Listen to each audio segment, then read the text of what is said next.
आप सभी का आपका अपना YouTube चैनल फिजिक्स गाइडलाइन में पुनः एक बार स्वागत है।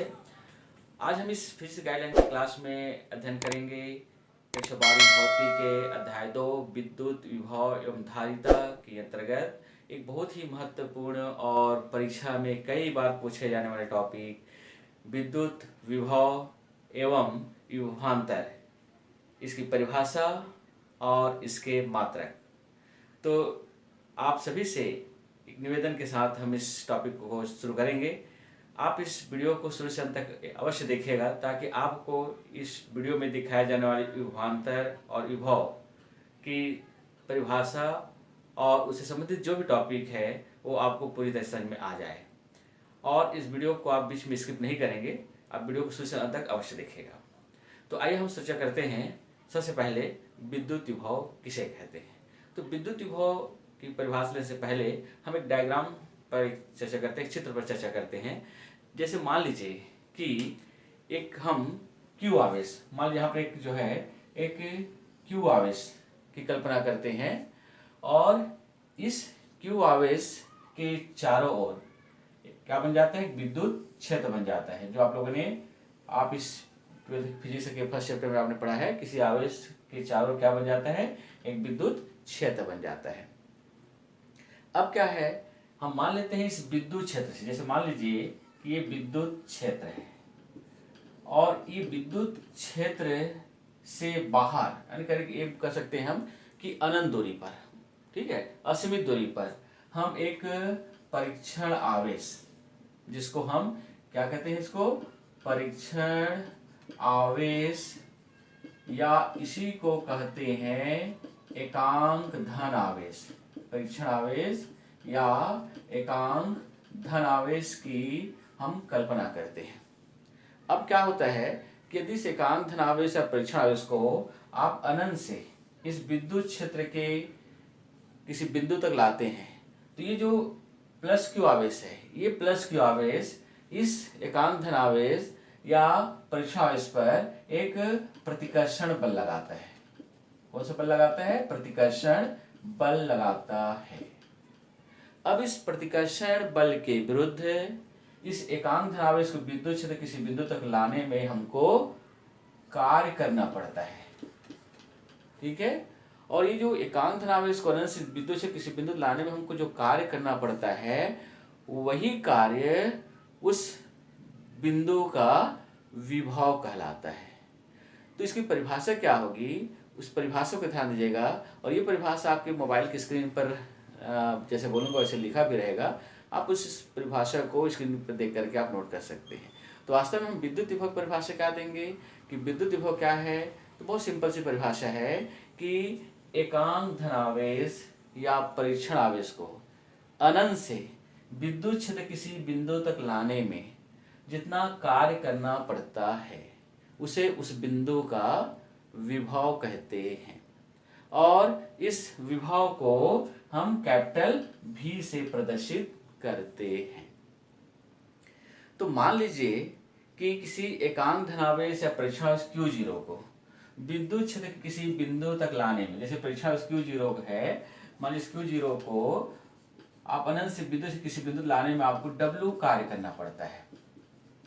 तो उस विद्युत क्षेत्र किसी बिंदु पर विभव के सूत्र को हम लिख सकते हैं V बराबर W/Q0। अर्थात यदि इसको हम शब्दों में लिखें तो क्या लिख सकते हैं कि विद्युत विभव बराबर कार्य बटे आवेश, कार्य बटे आवेश। अर्थात इस सूत्र के आधार पर हम जो है विद्युत विभव की गणितीय परिभाषा भी बता सकते हैं कि एकांक धन आवेश या परीक्षण आवेश को विद्युत क्षेत्र किसी बिंदु तक लाने में किया गया कार्य और उस आवेश के अनुपात को उस बिंदु का विद्युत विभव कहते हैं। ये दो परिभाषा है। अब इस सूत्र के आधार पर हम विद्युत विभव का मात्रक क्या होता है उसे हम प्राप्त कर सकते हैं। जैसे कि हम जानेंगे कि विद्युत विभव का मात्रक क्या होता है। तो ये जैसे हम सूत्र प्राप्त किए हैं कि विद्युत विभव बराबर होता है कार्य बटे आवेश। तो यदि हम इस विभव का मात्रक लें तो मात्रक क्या होगा? जैसे मान लीजिए इसको मैं डायग्राम को मिटाता हूँ, उसके बाद इसके मात्रक को हम बहुत आसानी से समझ लेंगे और इसके आधार पर उस मात्रक की परिभाषा, किस मात्रक जो होता है उसकी परिभाषा क्या होगी वो हम आसानी से जान सकते हैं। जैसे अभी हम लोगों ने पढ़ा कि विद्युत विभव बराबर क्या होता है? कार्य बटे आवेश। कार्य बटे आवेश होता है। यदि आपको इस विद्युत विभव का मात्रक ज्ञात करनी हो, विद्युत विभव का यदि आपको मात्रक ज्ञात करना हो तो सबसे पहले आपको इस कार्य का मात्रक ज्ञात होनी चाहिए, उसके बाद फिर आवेश का मात्रक ज्ञात होनी चाहिए। ये ठीक है।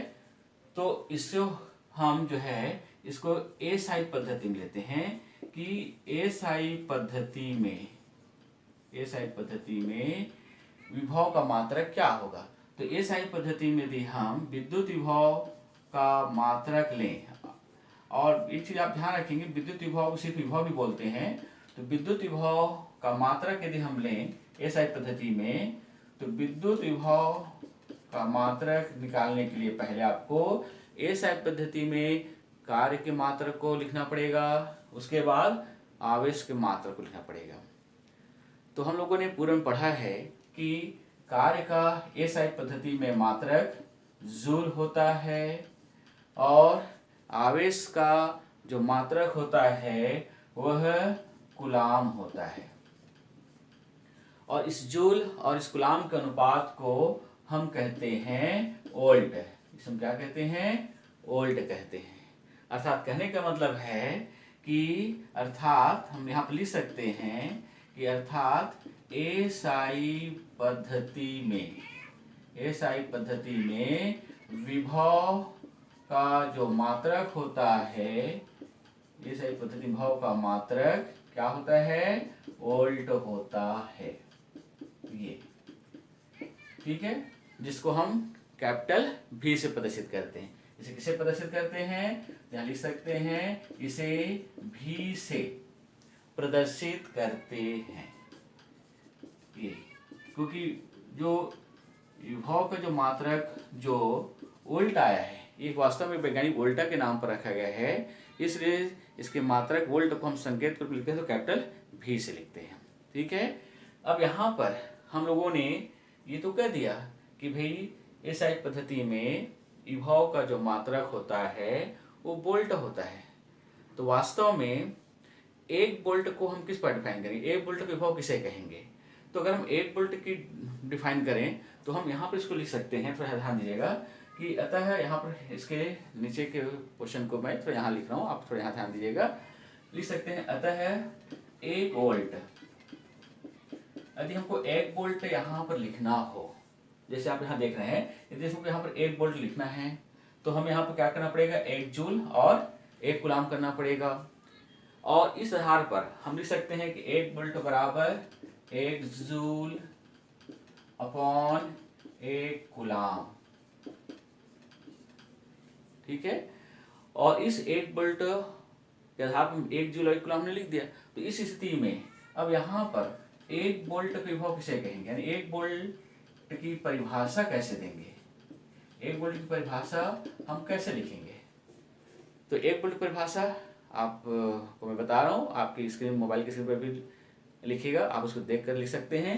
तो इस आधार पर हम एक वोल्ट की परिभाषा बहुत आसानी से बता सकते हैं कि यदि एक कूलाम आवेश को अनंत से विद्युत क्षेत्र के किसी बिंदु तक लाने में एक जूल कार्य करना पड़ता है तो उस बिंदु के विभव को एक वोल्ट कहते हैं। क्लियर हो गया? चलिए एक बार और पुनः मैं समझा रहा हूं कि यदि एक कूलाम आवेश को अनंत से विद्युत क्षेत्र किसी बिंदु तक लाने में एक जूल कार्य करना पड़ता है तो उस बिंदु का विभव एक वोल्ट होता है या एक वोल्ट कहलाता है। तो ये स्टूडेंट्स, ये जो परिभाषा हमने लिखा है वोल्ट का, एक्चुअली में ये विभव का एसआई पद्धति में मात्रक है। यदि हम सीजीएस पद्धति की बात करेंगे तो सीजीएस पद्धति में इस विभव का मात्रक क्या होगा, तो इसको भी अपन समझ लेते हैं। देखिए यहाँ पर यदि हम सीजीएस पद्धति में विद्युत विभव का मात्रक लें तो हम यहाँ पर लिख सकते हैं कि देखिए इसी प्रकार सीजीएस पद्धति में जो विभव का मात्रक होगा, देखिए सीजीएस पद्धति में विभव का मात्रक हम लिख सकते हैं विभव का मात्रक। तो सीजीएस पद्धति में यदि हम विभव का मात्रक लेंगे तो सीजीएस पद्धति में हमें कार्य का मात्रक मालूम होनी चाहिए और सीजीएस पद्धति में हमें आवेश का मात्रक मालूम होनी चाहिए। तो हम लोगों ने इसके पहले वाले चैप्टर में अध्ययन किया है कि सीजीएस पद्धति में कार्य का जो मात्रक होता है वो अर्ग होता है और आवेश का सीजीएस पद्धति मात्रक स्थैत कूलाम होता है, स्थैत कूलाम होता है। तो इस अर्ग और स्थैत कूलाम के अनुपात को हम कहते हैं स्थैत वोल्ट। इसे हम क्या कहेंगे, स्थैत वोल्ट कहते हैं। अर्थात सीजीएस पद्धति में विद्युत विभव का मात्रक स्थैत वोल्ट होता है। अब यहाँ पर हमने तो कहा कि भाई सीजीएस पद्धति में विद्युत विभव का जो मात्रक होता है वो स्थैत वोल्ट होता है, लेकिन वास्तव में इसकी क्या परिभाषा होगी, इसकी परिभाषा हम कैसे देंगे। तो हम क्या करते हैं, यदि हमको एक स्थैत वोल्ट को परिभाषित करना है तो हम यहाँ पर क्या कर देते हैं, एक अर्ग और एक स्थैत कूलाम कर देते हैं। तो एक स्थैत वोल्ट की बहुत सिंपल सी परिभाषा कि एक स्थैत वोल्ट की परिभाषा हम कैसे दे सकते हैं, जो आपके स्क्रीन पर लिखाएगा, मैं यहाँ पर नहीं लिखूंगा, आपके मोबाइल स्क्रीन पर लिखा होगा, उसको देख लीजिएगा। तो एक स्थैत वोल्ट की परिभाषा क्या होगी, जैसे आप एक वोल्ट को डिफाइन किए वैसे एक स्थैत वोल्ट को भी डिफाइन कर सकते हैं। जैसे कि यदि एक स्थैत कूलाम आवेश को अनंत से विद्युत क्षेत्र के किसी बिंदु तक लाने में यदि एक अर्ग कार्य करना पड़ता है तो उस बिंदु के विभव को एक स्थैत वोल्ट कहते हैं या एक स्थैत वोल्ट होता है। तो इस तरह से हम स्थैत वोल्ट और वोल्ट, ये जो विभव के मात्रक है उसकी परिभाषा को आसानी से हम समझ लिए। अब हम ये जानेंगे कि इस विद्युत विभव का विमी सूत्र क्या होता है। तो विमी सूत्र के लिए हम पुनः लेते हैं यहाँ पर, तो इसका हम लेते हैं विमी सूत्र। किसका विमी सूत्र लेंगे, विद्युत विभव का। देखिए डायमेंशनल फार्मूला क्या होता है, विमी सूत्र क्या होता है। तो देखिए क्या है, जैसे हम लोगों ने अभी पढ़ा कि विद्युत विभव का जो सूत्र होता है, विद्युत विभव का सूत्र जो होता है वह होता है कार्य बटे आवेश, ये ठीक है। यदि आपको विभव का विमी सूत्र ज्ञात करना हो तो पहले आपको इस कार्य का विमी सूत्र मालूम होनी चाहिए, फिर आवेश की विमी सूत्र मालूम होनी चाहिए। तो हम जानते हैं कि कार्य का विमी सूत्र आप लोगों ने पूर्व में पढ़ा है एम एल का स्क्वायर टी का घात ऋण 2, इस तरह से। और आवेश का जो विमी सूत्र होता है वो होता है, या उसकी मात्रा जो होती है वो होती है ए टी। अब आपने पढ़ा है कि विमी सूत्र के जो लिखने का जो क्रम होता है एम एल टी, फिर बाकी अदर जो मात्रक हैं उनके संकेत आते हैं। तो इसको हम इस प्रकार से लिख सकते हैं कि एम एल का स्क्वायर टी ऊपर जाएगा तो टी का घात ऋण 3 होगा, ये ऊपर जाएगा तो ए का घात ऋण 1 होगा। और ये जो आप सूत्र देख रहे हैं यह है विभव का विमी सूत्र है।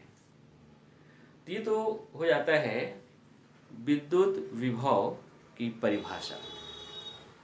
अब विद्यार्थियों, ये जो विद्युत विभव के ही आधार पर अब हम ये जानेंगे कि विद्युत विभवांतर क्या होता है। क्योंकि विभव से ही विभवांतर बनता है। तो यहाँ पर विभवांतर की परिभाषा लेने के लिए हम पुनः चित्र पर विचार चर्चा करेंगे और इसको मैं यहाँ पर जो है मिटा रहा हूँ। आप नोट कर लिए होंगे। एक बार मैं यहाँ पर और थोड़ा सा रुक जाता हूँ ताकि आप देख करके इसको नोट्स बना सकते हैं। तो चलिए अब हम आते हैं विद्युत विभवांतर। अब यहाँ पर विद्युत विभवांतर की परिभाषा क्या होगी? तो विद्युत विभवांतर की जो परिभाषा है, थोड़ा से शब्दों का एक शब्द का अंतर है, हालांकि इसका जो विभव की परिभाषा के समान विभवांतर की परिभाषा है। विभवांतर का मात्रक भी विभव के मात्रक के ही समान है। तो आइए हम चर्चा करते हैं विद्युत विभवांतर पर। तो विद्युत विभवांतर के लिए हम एक चित्र पुनः लेते हैं। जैसे मान लीजिए यहाँ पर एक प्लस क्यू आवेश है और इस क्यू आवेश के कारण इसके चारों ओर एक विद्युत क्षेत्र बन जाते हैं। ठीक है। अब इस विद्युत क्षेत्र में मान लेते हैं कि ए और बी कोई दो बिंदु हैं। हम बिंदु बी पर एक परीक्षण आवेश Q0 या एकांक धन आवेश Q0 की कल्पना करते हैं। तो ये जो प्लस क्यू आवेश है, इस परीक्षण आवेश Q0 पर एक प्रतिकर्षण बल लगाता है और प्रतिकर्षण बल लगाकर इसे दूर हटाने का प्रयास करता है। अब ऐसी स्थिति में हम इस परीक्षण आवेश या एकांक धन आवेश को इस विद्युत क्षेत्र के अंदर इस बिंदु B से A तक लाएं, बिंदु B से A तक लाते हैं, तो हमें इस प्रतिकर्षण बल के विरुद्ध क्या करना पड़ेगा? पुनः कार्य करना पड़ेगा। तो इस परीक्षण आवेश एकांक धन आवेश को हम विद्युत क्षेत्र के अंदर एक बिंदु से दूसरे बिंदु तक लाने में हमको जो कार्य करना पड़ रहा है, वही कार्य वास्तव में इन दोनों बिंदुओं के बीच का क्या कहलाता है? विभवांतर कहलाता है। ये ठीक है। तो इसकी परिभाषा हम कैसे देंगे? परिभाषा ध्यान दीजिएगा, बहुत सिंपल परिभाषा है कि एकांक धनावेश या परीक्षण आवेश को विद्युत क्षेत्र के अंदर या विद्युत क्षेत्र में एक बिंदु से दूसरे बिंदु तक लाने में जितना कार्य करना पड़ता है, उसे उन दोनों बिंदुओं के बीच का विभवांतर कहते हैं। फिर से एक बार रिपीट कर रहा हूँ, ध्यान दीजिएगा। एकांक धनावेश या परीक्षण आवेश को विद्युत क्षेत्र में एक बिंदु से दूसरे बिंदु लाने में जितना कार्य करना पड़ता है, उसे उन दोनों बिंदुओं के बीच का विभवांतर कहते हैं। तो मान लीजिए यहाँ पर एकांक धनावेश और परीक्षण आवेश Q0 को इस बिंदु B से A तक लाने में हमें W कार्य करना पड़ता है। कितना कार्य करना पड़ता है? W कार्य करना पड़ता है। तो इस बिंदु A और B के बीच के विभवांतर को हम सूत्र में लिख सकते हैं। क्या सूत्र में लिख सकते हैं? कि VB, अब यहाँ पर VA माइनस VB लिख सकते हैं। VA माइनस VB बराबर W अपॉन Q0, जहाँ VA बिंदु A का विभव है और VB बिंदु B का विभव, दोनों विभव में अंतर क्या है? विभवांतर हो जाता है। या इसको शब्दों में आप लिखेंगे तो विद्युत विभवांतर बराबर आप क्या लिख सकते हैं? कार्य बटे आवेश। ये तो ये जो सूत्र देख रहे हैं आप, ये जो सूत्र है वो बिल्कुल विभव के सूत्र के समान है। अभी हम लोग पढ़ा कि विद्युत विभव बराबर क्या होता है? कार्य बटे आवेश। इसलिए यदि हम विभवांतर का मात्रक निकालेंगे तो विभवांतर को वही मात्रक होगा जो कि विभव का है। अर्थात एसआई पद्धति में विभवांतर का मात्रक वोल्ट होगा और सीजेस पद्धति में स्थैतिक वोल्ट होता है। जैसे कि देख लीजिए यहाँ पर कि यदि हमको विभवांतर का मात्रक ज्ञात करना है, अब तो हम इसके मात्रक पर चर्चा करते हैं। तो यदि हमें विभवांतर का मात्रक ज्ञात करना हो तो पहले हमें इस कार्य का मात्रक ज्ञात होनी चाहिए और उसके बाद फिर आवेश का मात्रक ज्ञात होनी चाहिए। तो इसे भी हम एसआई पद्धति और सीजीएस पद्धति में समझ सकते हैं। तो अब मान लेते हैं, इसलिए लेते हैं कि एसआई पद्धति में, देखिए एसआई पद्धति में इस विभवांतर का मात्रक क्या होगा। तो ये सारी पद्धति विभवांतर का मात्रक ज्ञात करना हो तो हमें इस पद्धति में कार्य का मात्रक ज्ञात होनी चाहिए और फिर आवेश का मात्रक ज्ञात होनी चाहिए। तो हम जानते हैं, अभी जस्ट हम लोगों ने पढ़ा कि एसआई पद्धति में यदि हमको विभवांतर का मात्रक ज्ञात करना हो तो एसआई पद्धति में कार्य का मात्रक होता है जूल और आवेश का मात्रक होता है कूलाम, और इन दोनों के अनुपात को हम कहते हैं वोल्ट। ठीक है, अर्थात कहने का मतलब क्या हुआ कि एसआई पद्धति में विद्युत विभवांतर का मात्रक वोल्ट होता है। अब यहाँ पर हमने कहा कि एसआई पद्धति विभवांतर का मात्रक वोल्ट होता है, लेकिन वास्तव में 1 वोल्ट किसे कहेंगे। तो यहाँ पर यदि हम 1 जूल कर दें, 1 कूलाम कर दें तो 1 वोल्ट की विभवांतर को डिफाइन कर सकते हैं। तो यहाँ पर 1 वोल्ट को डिफाइन करेंगे। 1 वोल्ट की विभवांतर क्या होता है। तो 1 वोल्ट की विभवांतर डिफाइन करने के लिए बहुत सिंपल सी परिभाषा कि यदि 1 कूलाम आवेश को विद्युत क्षेत्र में एक बिंदु से दूसरे बिंदु जाने में यदि 1 जूल कार्य करना पड़ता है तो उन दोनों बिंदुओं के बीच की विभवांतर 1 वोल्ट होता है या 1 वोल्ट कहलाता है।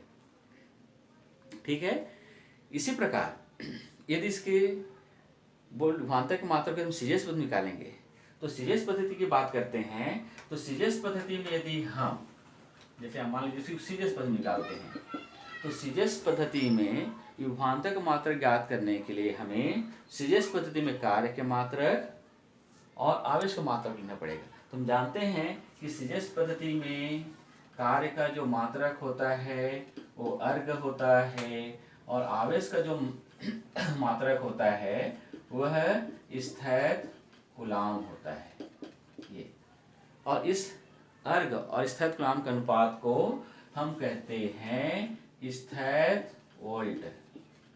ये अर्थात कहने का मतलब है कि सीजीएस पद्धति में विभवांतर का मात्रक स्थैत वोल्ट होता है।